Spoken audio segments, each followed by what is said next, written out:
Hello students, refrigeration మరియు air conditioning పై ఈ మాడ్యూల్కు స్వాగతం. ఈ సెషన్లో మనం మ్యానుఫ్యాక్చరర్ యొక్క డైరెక్షన్స్ ప్రకారం గ్యాస్ ఛార్జింగ్ సమయంలో డ్రైయర్ మరియు క్యాపిలరీ ట్యూబ్లను రీప్లేస్ చేయడం గురించి తెలుసుకుందాం. లక్ష్యాలు: ఈ ఎక్సర్సైజ్ ముగింపులో మీరు ఇవి చేయగలరు.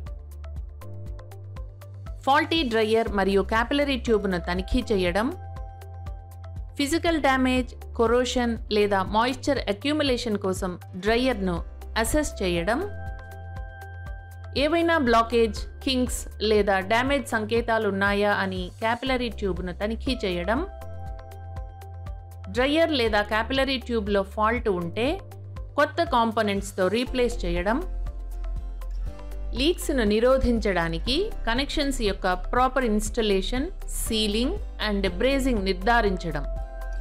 ఇప్పుడు మనం మ్యానుఫ్యాక్చరర్ యొక్క డైరెక్షన్స్ ప్రకారం గ్యాస్ ఛార్జింగ్ సమయంలో డ్రైయర్ మరియు క్యాపిలరీ ట్యూబ్లను రీప్లేస్ చేయడానికి అవసరమైన టూల్స్, ఎక్విప్మెంట్ మరియు కన్జ్యూమబుల్స్ను చూద్దాం.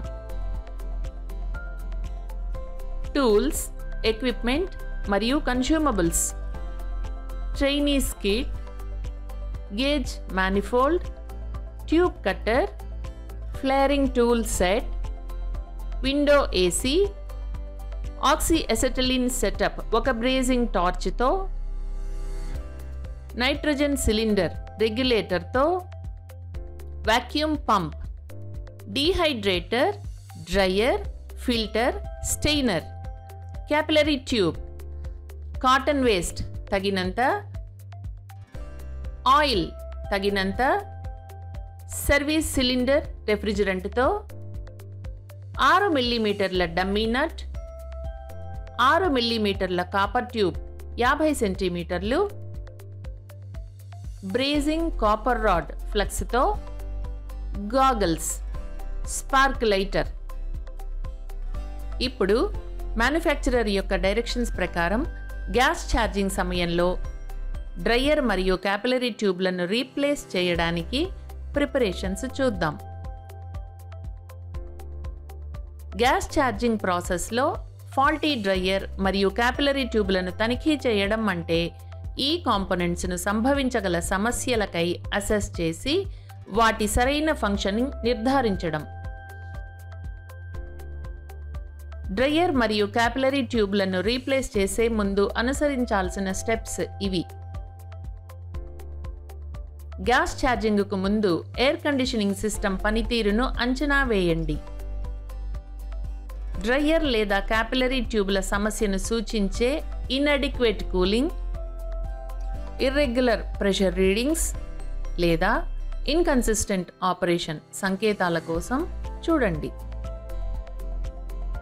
డ్రైయర్ మరియు క్యాపిలరీ ట్యూబ్ చుట్టూ డ్యామేజ్, కొరోషన్ ఆర్ లీక్స్ కనిపించే సంకేతాల కోసం రెఫ్రిజిరెంట్ లైన్స్ మరియు కాంపోనెంట్స్ను తనిఖీ చేయండి. ఏదైనా ఆయిల్ లేదా డెబ్రిస్ అక్యూములేషన్ తనిఖీ చేయండి. ఇది డ్రైయర్లో సంభవించగల సమస్యను సూచించవచ్చు.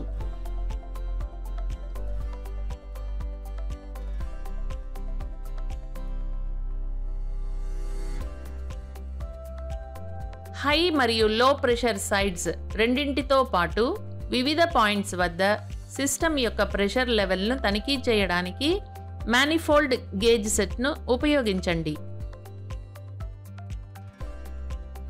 గేజ్ రీడింగ్స్లో ఇర్రెగ్యులారిటీస్ లేదా గమనించదగ్గ తేడాలుంటే ఇది డ్రైయర్ లేదా క్యాపిలరీ ట్యూబ్లలోని ఒక సమస్యకు సంకేతమై ఉండవచ్చు. డ్రైయర్ మరియు క్యాపిలరీ ట్యూబ్ కనెక్షన్స్ చుట్టూ లీక్ డిటెక్షన్ సొల్యూషన్ లేదా ఒక ఎలక్ట్రిక్ లీక్ డిటెక్టర్తో లీక్ చెక్ చేయండి. ఏదైనా లీక్స్ కనుగొనబడితే రిపేర్ లేదా రీప్లేస్మెంట్ కోసం ఆ చోట్లను మార్క్ చేయండి. బ్లాకేజ్, కింక్స్ లేదా డ్యామేజ్ల ఏవైనా సంకేతాల కోసం క్యాపిలరీ ట్యూబ్ను తనిఖీ చేయండి. రెఫ్రిజిరెంట్ ఫ్లోకు ఆటంకం కలిగించే అడ్డంకులు ట్యూబ్లో లేకుండా ఉండేలా చూసుకోండి. ఫిజికల్ డ్యామేజ్, కొరోషన్ లేదా మాయిశ్చర్ అక్యూములేషన్ కోసం డ్రైయర్ను అంచనా వేయండి.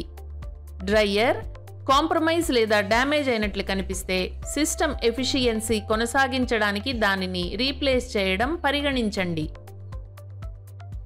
డ్రైయర్ లేదా క్యాపిలరీ ట్యూబ్లో ఫాల్ట్ ఉంటే వాటిని కొత్త కాంపోనెంట్స్తో రీప్లేస్ చేయండి. లీక్స్ నివారించడానికి కనెక్షన్స్ యొక్క ప్రాపర్ ఇన్స్టలేషన్, సీలింగ్ మరియు బ్రేజింగ్లను నిర్ధారించండి.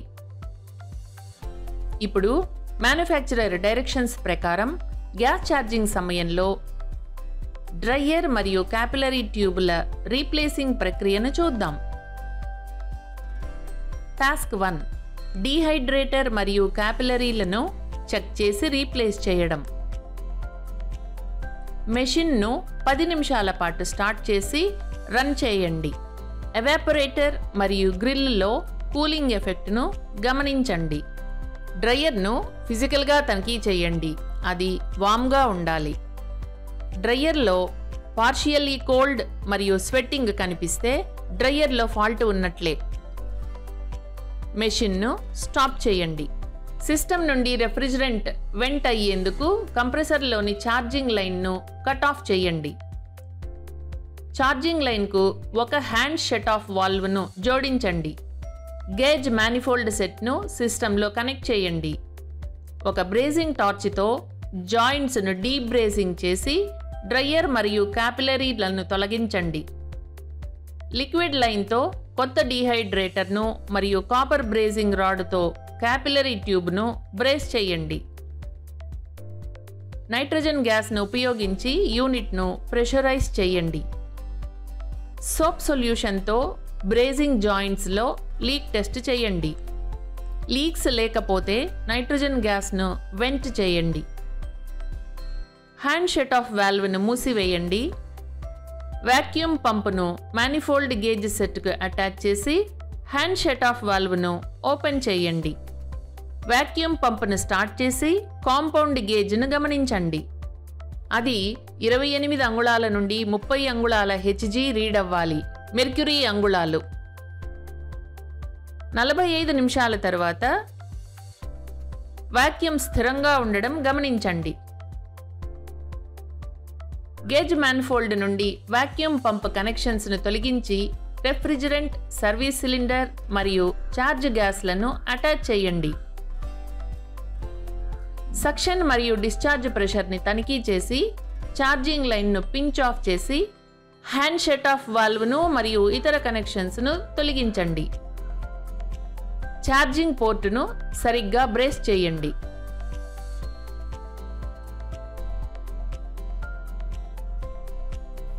రీక్యాప్.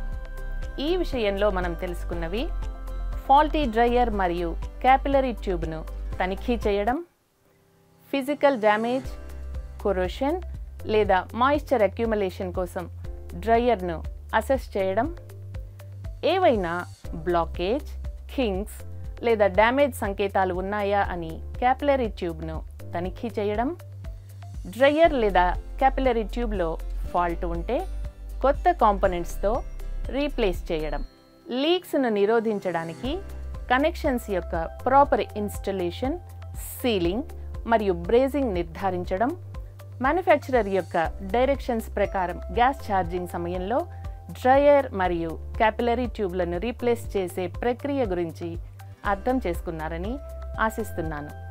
ధన్యవాదాలు. నెక్స్ట్ సెషన్లో కలుద్దాం. బాయ్.